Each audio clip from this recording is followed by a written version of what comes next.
So my name is Maria Redden, and I'm the Chief of Staff at Bit Circus. Bit Circus. What type of company is that? So Bit Circus started off as engineering, art consulting shop, right? So if you needed something like a game or a spectacle or an interactive experience, you could come to us, and we would design it and build it and run it for you. Would you describe a typical day at your job? Sure. Every day is a little bit different, right? Because we are, at this moment, we're about 100 days from open. We are finishing up our games. So everything from tying up bugs that we may find from our QA team to making sure that game art is really tight, that the instructions are really easily understood, to the actual physical construction. So we have a fabrication team as well that does it on site. Another part of my job is, how do we think about kids and families? How do we think about schools sort of when they come? How do we think about corporations and want to do team building? How do we think about beta users? So just how do we think about all the different users that will come to our park, and how do we engage them? So what is your favorite part of your job? Over the past year and a half, we've built a really fantastic team to deliver on the vision. They are a strong blend of creativity and, for example, for our fabrication team. The head of fabrication worked at the Museum of Natural History for 7 years. He was the one that built a lot of those exhibits that you see out there. Anything from programming the dinosaur puppets that they would have, all the way to sort of creating interactive pieces at the museum. He's part artist and part fabricator. We have our game designers. One of them, for example, has her own Twitch channel, and she hosts it, and she gets the audience to play along with her. Everybody who's here has a combination of multiple skills. There's never a meeting where another good idea doesn't come up. If anything, part of what I feel my job is prioritizing the ideas, right? Because we have so many of them, and the question is in finite amount of time. So a lot of it's just like, all right, we'll do these first, and these we'll push till after we open the park, and then we'll revisit these. Well, when you were young, what did you dream of becoming?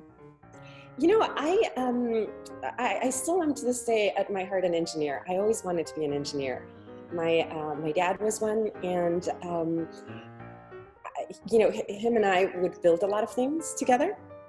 Legos or things out of cardboard or things out of Tinker Toys. And so I just always knew that I wanted to build things. So who was or is the biggest influence in your life? It was absolutely my dad. So I grew up in Ecuador, and my dad told me this funny story about how he was working for the government, and the government had purchased the first computer that was going to go into Ecuador.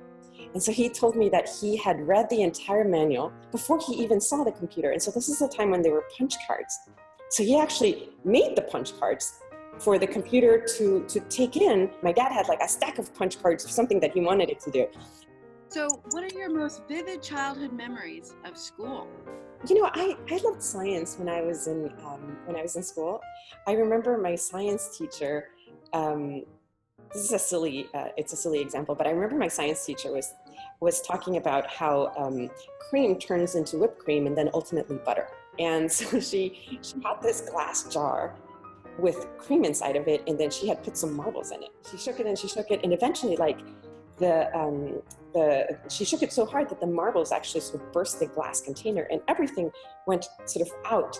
But the fascinating part was that the cream had started to turn into butter, and so the butter was all over the ground. But I remember all of us were on the ground, so trying not to touch the glass, but you could see the butter. Yeah. Right? And we were like, oh my God, that's butter. But it was really amazing. None of us believed her at the beginning, and there it was at the very end. So, what do you wish you had known going into college? Going into college, I feel like there are things that are practical, that sometimes you don't necessarily, that college doesn't necessarily force you into. So, for example, I came across a class. One of my computer science classes actually, and the professor made us do a presentation in front of the entire class. I don't like public speaking very much, especially back then. I was just like, nope, do not want to do this.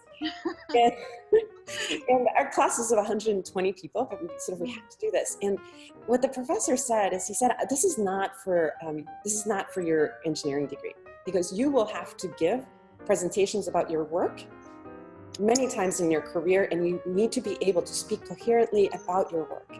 I always think back on that class because I really didn't want to do it.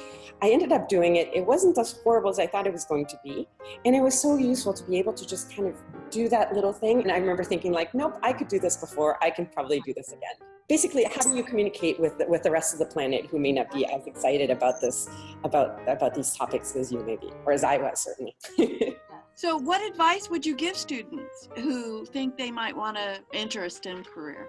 One of the things that I learned was that STEM is very broad, broader than you imagine. When I started school, right, like I loved programming, so I enjoyed it. But because I wasn't the best, and because there were so many people that were so much better than I was, it made me a little bit discouraged. And I thought, you know what, like, this is going to be hard, right? Like, I'm never going to be as good as they are. And so, and when I left school, what I realized is, what I understood is that I didn't need to be the best programmer ever, but my ability to understand sort of how programmers worked allowed me to be a really effective program manager, and ultimately a manager in beyond. So what I realized is I didn't need to be discouraged in terms of not being the best programmer out there. All I needed to do is really understand what engineering was about. Maybe I wasn't going to be that engineer that wrote that amazing piece of code, but it was fine, because sort of you need people like that, but you also need people who track everything else, that create the larger piece, that connect with the rest of the company. This field is broad in their space for all kinds of different talents. Yeah, have you personally experienced barriers that have affected your STEM career? One of the things that I had to learn to work through was communicating with older engineers. So my first job out of school was at Mattel, and where I was part of a team that created new technology for toys. And it was a lot of fun. We made all kinds of crazy things. But Mattel also had engineers that were easily, 20 to 30 years older than I was. And they had been doing this for a lot longer. In that case, it's a combination of being able to understand, their perspective and how it is that they think about you, sort of coming in with less experience, but perhaps more updated knowledge. It took a little while to navigate that. How important has mentorship been in your career? Really important. I've been one of my bosses at Mattel. His name was David Keeler, and he was amazing. He's the one that taught me how to deal with people. And he taught me sort of how to understand teams, how to understand groups, how to help them move through things that may be issues. That part is really hard. It was really hard for me. He was really instrumental in helping me work through that. Why is it important to establish and encourage an environment which fills the STEM careers with diverse individuals? Oh my gosh, diversity is so key, right? Because it comes down to points of views and having the strongest idea emerge.